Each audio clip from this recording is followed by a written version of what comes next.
Hey guys, welcome back to ISI Tarot. I'm here to give you a message for this weekend. Before we get started, make sure to hit that like and share button, please, and thank you. Alright, so first we start off with the Nine of Pentacles with the Ten of Wands. Now, these two together, like, they're similar, in a sense, or I would say they're kind of like one leads to the other. And what I mean by that is the Ten of Wands could represent like putting in a lot of hard work, bringing home like your harvest after doing so much and going so hard for so long. And the Nine of Pentacles is like reaping the benefits of all of that, like now living in, what you worked so hard for. So what I feel like in this situation, with this is you've come to a place to where you have put in so much effort, so much like blood, sweat, tears, everything into the situation or a project, whatever the case may be. And for some of you, this could be something that was supposed to be more like a partnership, and you've had to carry the load of everything, like bear the load of everything, and really like make sure, be the reason for the success. But you're about to reap those benefits. And because of all of that hard work, it brings you over to the Queen of Swords with the Page of Cups. And for me, I feel like what that's saying is, on the other side of all of that, it's inspiring you to see the possibilities of what else you can do because of everything you've gone through. Like, you may have never even thought that you could have like made your way through it the way you have, and now that you see that, like, oh damn, I really got the juice, like I can I feel like I can do anything. This is where you're getting to. And you should be very excited and inspired about that. Inspired about the possibilities of the life you can create for yourself moving forward because of your experience. Now, you've gained clarity, wisdom, you've grown up like through this shit to where you're just like, I'm not the same person. You feel more empowered. And that then brings me over to the Queen of Cups with the Death card. I feel like you have been the Queen of Cups in the sense of, throughout this whole time, there was not enough self-care. You were pouring into everybody else. And with the Death card, I feel like what they're saying is now you're going to be able to focus more on your happiness, like what really fills your cup. And just makes you feel like you are truly living, and enjoying life. And it's all going to be based on your perception of how you look at yourself. You have to like look at all of the small wins, the small and big wins, to really see that like you have really accomplished a lot. And that now it's time to heal. And then we go over to our animal spirit card, which is the Frog. The Frog represents healing. It represents cleansing and clearing out.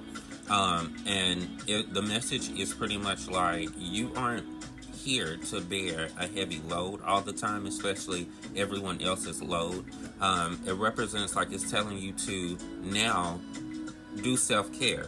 Like, go heal yourself. Everything that you've dealt with, like, throughout all of this time or whatever, with this situation, this experience, or these experiences,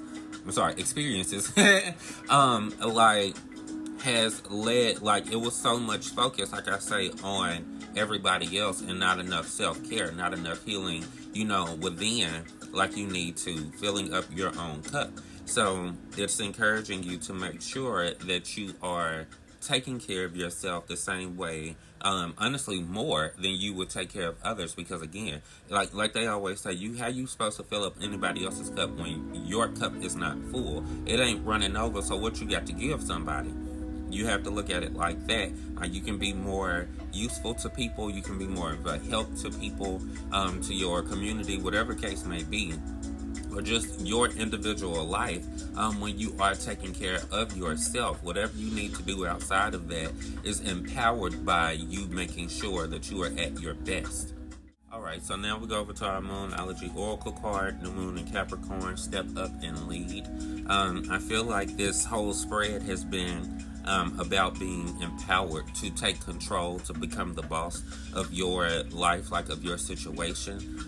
If you think of life like as a movie, a lot of times, especially if you are a Pisces, you probably are looking like imagining all types of like things going on in life or whatever, and like you are the main character and you are controlling how everything else plays out. Everybody else is a guest star in your movie or whatever. So it's like what this is telling you is feel empowered to lead your life, take control of your life, responsibility of your life, and make it what you want it to be. Like feel inspired about all of the possibilities of where your life can go from here because of everything you've already done. Like you've proven that you are a fucking superhero. You know, like you have done the impossible, the things you thought that you would never be able to do, and now if you needed to do it, you're like, oh,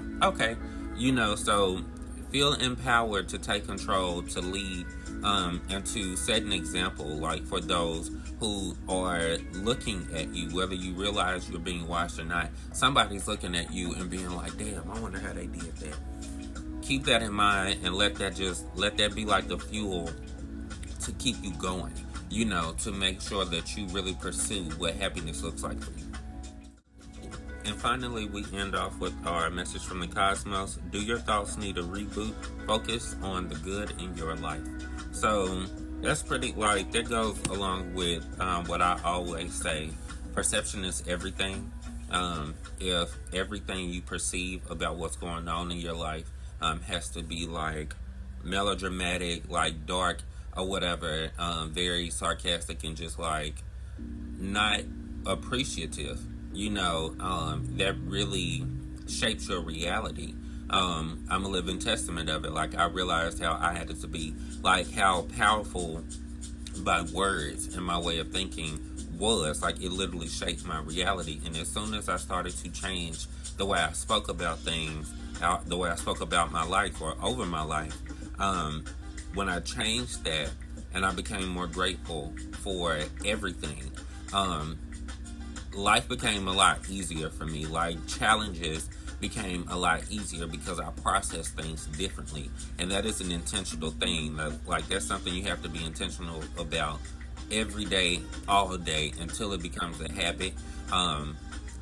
But it's worth it because once you're able to change your perception of life, change your mindset, have a reset or whatever, you see the beauty in so much. I see I see beauty in some of the saddest like things at times, like sad looking things. I'll put it like this: if I were to see a picture, like a black and white picture of like a tree in the wintertime or whatever, where there's barely any leaves, I look at that and I see the beauty of like in understanding that life is full of cycles or whatever. So I appreciate that when I see that tree without any leaves, that it's shedding its past. Like its shedding was not going to help it live going forward or whatever, or just shedding what is draining, you know, its life force.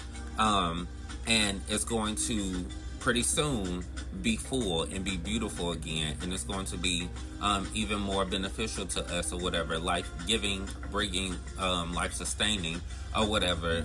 So again, it's about your perception. If you can, like I found you finding beauty in death or whatever, it's a part of that, finding and appreciating the beauty in cycles.